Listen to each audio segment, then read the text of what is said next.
I came to a point in my journey and I told God, honor me with the grace of martyrdom.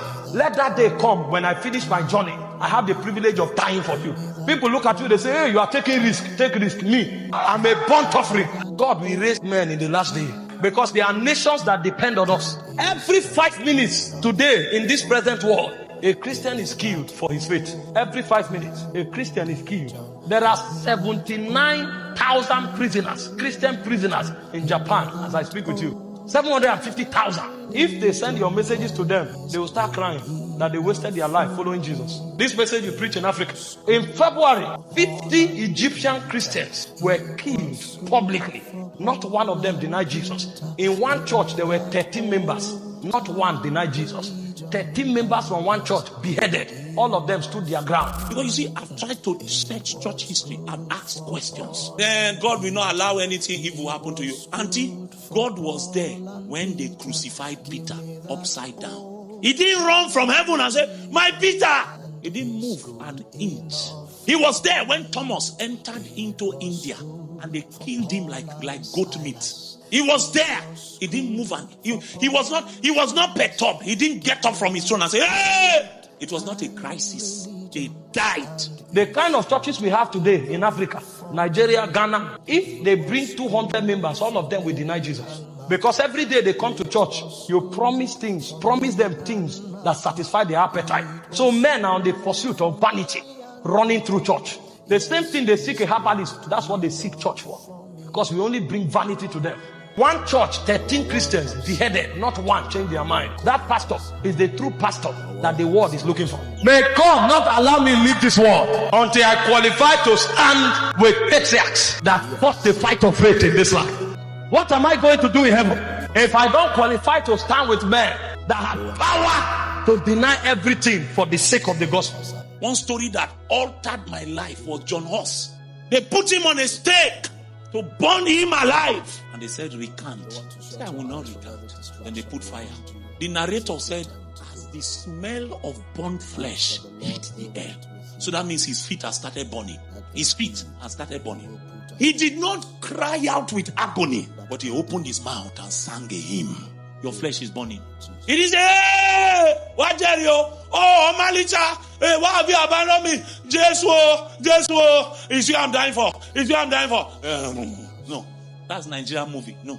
He began to sing a song of worship and adoration. What was it that he was feeling that he did not feel the pain of fire? What is it? You can't fake that thing. You can't fake it. That's a bride that had made up his mind that I will be with the bridegroom, regardless of the cost. What was it that man had in his heart? His flesh was burning, yet his lips were singing. You go to heaven and say you preach the same gospel with Paul. They wanted to crucify Peter. Peter said, hey, I don't have the honor of being crucified like Jesus. So crucifixion is an honor. It's only in the realm of warriors that they think like that. He said, when you crucify me, turn me upside down. Please, he was not begging for his life. This life is a body.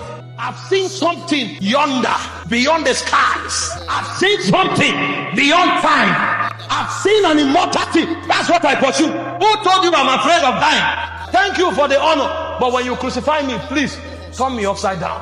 I don't want to be equal with Christ. We were told Paul was going to Jerusalem. Agabus came and took his belt and said, the one that owns this belt, he will be bound. Paul said, I will not be bound by a belt. I was already bound in the spirit. He said, I go to Jerusalem bound in the spirit.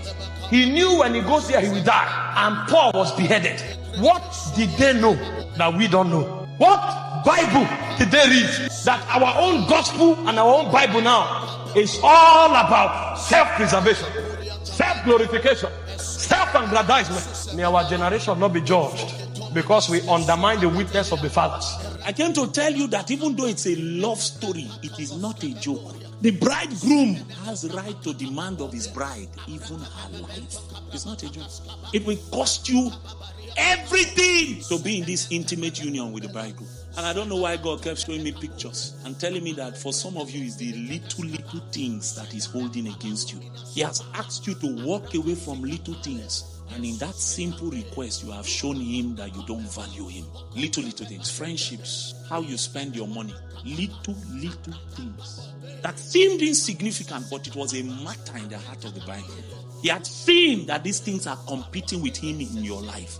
And he came to demand from it, and you held it close to your chest. If you cannot finish, don't start. I'm not against a good life. The Bible says, tell them that are rich in this world to be not high-minded, not trust in uncertain riches, but in the living God, that giveth to every man liberally that he may enjoy. I live in a good house. I dress well. I endorse excellence. But I have a conviction that is beyond earthly things. I'm not saying go home and become tata. No. I'm telling you to have a conviction that cannot be bought with money.